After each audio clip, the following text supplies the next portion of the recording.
Guys നമ്മളൊരു മൂവിക്ക് പോവാണ് കേട്ടോ. പെട്ടെന്നെടുത്ത തീരുമാനമായിരുന്നു. ഷോബയിൽ മൂവിക്ക് ടിക്കറ്റ് ബുക്ക് ചെയ്തു, വേഗം റെഡി ആയിക്കോ. അപ്പോൾ ഇതാ ഞങ്ങൾ മൂവിക്ക് പോകാൻ റെഡിയായി നിൽക്കുകയാണ്. ഈ ഒരുങ്ങി കെട്ടി നിൽക്കുന്നത് ലോക കാണാൻ പോവാണെന്ന് വിചാരിച്ചിട്ടാണ് കേട്ടോ.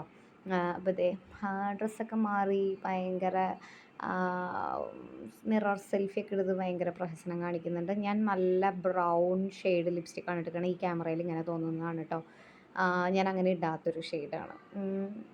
എന്തോ എനിക്കിപ്പോൾ വെറൈറ്റി ഷെയ്ഡ്സിലൊക്കെ ആണ് ഞാൻ പിടിക്കുന്നത്. അപ്പോൾ അതായത് ഞങ്ങൾ ഇറങ്ങി ഡ്രസ്സൊക്കെ മാറി തിരിച്ച് വന്നു. എനിക്ക് വയറ് വലിയ സുഖമില്ല, കാരണം ഞാൻ ഫുഡൊന്നും കഴിച്ചിട്ടില്ല.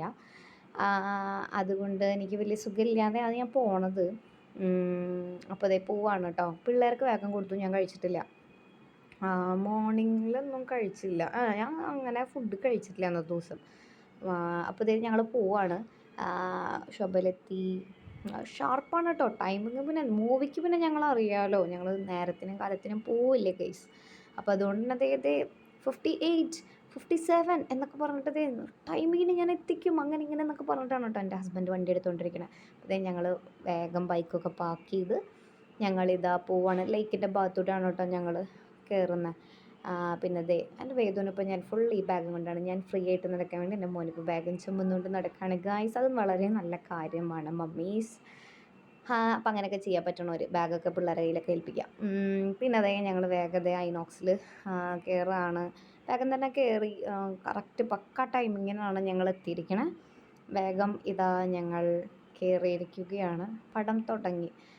അവിടെ കയറിയതാ ഈ ഒരു ഇരിപ്പ് ആശീർവാദ് സിനിമാസ് എന്ന് കണ്ടപ്പോൾ തന്നെ എൻ്റെ കിളി പോയി കേസ്. അപ്പോഴാണ് ഞാൻ അറിയുന്നത് ഹൃദയപൂർവ്വം സിനിമയാണ് ഇത് എന്നുള്ളത്. ഭർത്താവ് പിന്നെ ഭ്രാന്തമായ ലാലേട്ടൻ ഫാൻ ആയതുകൊണ്ട് പിന്നെ വേറെ വഴിയൊന്നുമില്ല, കാണുക തന്നെ.